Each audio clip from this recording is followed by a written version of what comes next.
সেখানের মধ্যে সে কি করতে লাগলো, সেখানের মধ্যে তার একটা দল গঠন করতে লাগলো, সে দল গঠন করতে লাগলো। কিন্তু তার ভিতরের মধ্যে ইমানি এবং ইসলামী যে চেতনা, সেটা প্রকৃত চেতনা ছিল না, সে ছিল মুনাফিক। আমার আলেম ভাইরা আছেন, মুনাফিকদের মধ্যে আবার প্রকার ভেদ আছে, মুনাফিক ফাসিক, মুনাফিক কাফের। বলেন মুনাফিক কয় প্রকার?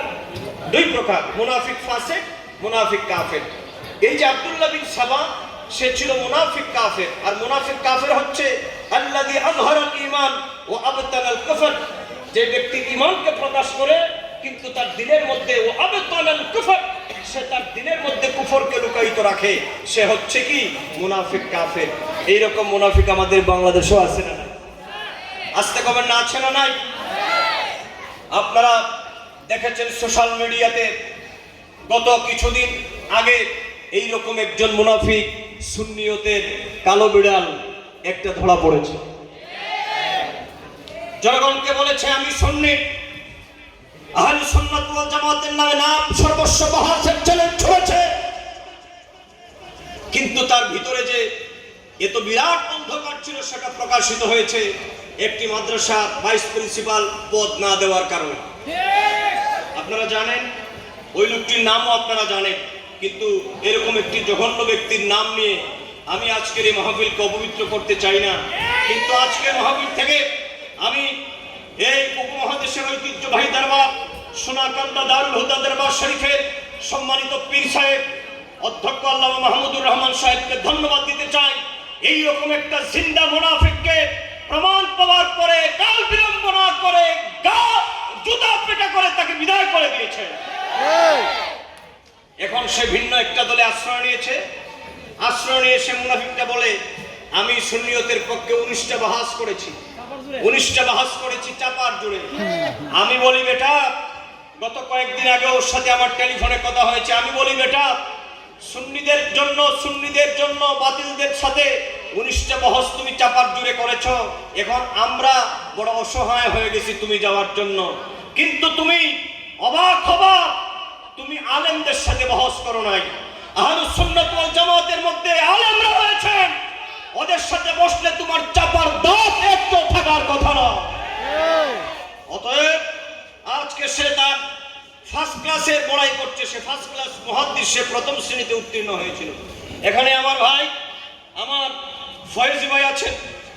আজকে আমি ওই লোকটাকে বলতে চাই, দুষ্ট লোকটাকে, তোমার একটা ফার্স্ট ক্লাসের পড়াই দেখাও সুন্নিদের সামনে। অথচ আমার এই মঞ্চে এমন আলেমরা বসা আছে যারা দাখিলে ফার্স্ট ক্লাস, আলেমে ফার্স্ট ক্লাস, ফাজিলে ফার্স্ট ক্লাস, কামিল হাদিসে ফার্স্ট ক্লাস, কামিল তাফসিরে ফার্স্ট ক্লাস, ফিকহ বিভাগে ফার্স্ট ক্লাস, আদিবে ফার্স্ট ক্লাস। এরকম বহু লোক আমাদের হাজারো ছেলেরা আছে। আমাদের ছেলেদের অনার্স ডিগ্রি আছে ফার্স্ট ক্লাস, মাস্টার ডিগ্রি আছে ফার্স্ট ক্লাস। আরে বেটা পাগল, আমাদের ছেলেদের এই পরিমাণ ডিগ্রি আছে, ওই সার্টিফিকেটগুলো দিয়ে বেটা তোর কাফন পড়ানো যাবে। কিন্তু সে একটা ফার্স্ট ক্লাস নিয়ে আমাদের সামনে বড়াই দেখায়, আর সে নাকি আমাদের জাত বাঁচিয়েছে। বেটা আল্লাহ ওই রকম আব্দুল্লাহ ইবনে সাবার বংশধরদেরকে যুগে যুগে জুতা পেটা করেছেন। আহলুস সুন্নাত ওয়াল জামাতের পতাকাকে চিরদিন করার জন্য আল্লাহ এবং রাসূলের পক্ষ থেকে সেই মুনাফিকের মুখোশ উন্মোচন করা হয়েছে। কথা বলো ঠিক কিনা? অতএব আজকে আব্দুল্লাহ ইবনে সাবার সে উত্তরসূরিকে আমরা সতর্ক করতে চাই, তুমি সাবধান হয়ে যাও। আর যদি তোমার বুকের পাটা এত শক্ত থাকে, তাহলে তুমি কোথায় বসবা একটু সুন্নিদের সাথে, ওই দিন তারিখটা ঠিক করে একটু।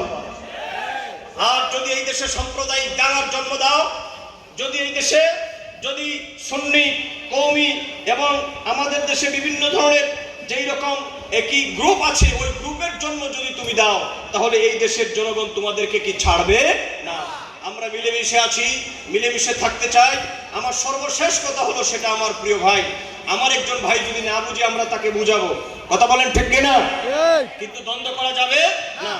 সর্বশেষ কথা বলতে চাই, আজকের মাহফিলে যিনি আয়োজন করেছেন, আহ্বান করেছেন, আমাদের অত্যন্ত সম্মানীয় ব্যক্তিত্ব, আপনাদের অত্যন্ত মহব্বতের ভাই আল্লামা গিয়াসউদ্দিন আত-তাহেরি সাহেব। আহলুস সুন্নাত ওয়াল জামাতের জন্য আজকের যে ইন্তজাম, এই ভৈরবের মতো এলাকাতে আজকের এই প্রোগ্রাম, এটা প্রমাণ করে যে এই লোকটা মনে প্রাণে আহলুস সুন্নাত ওয়াল জামাতের জন্য জীবন দিতেও প্রস্তুত আছে। অতএব এমন একজন ব্যক্তিকে আমরা তার হাতকে শক্তিশালী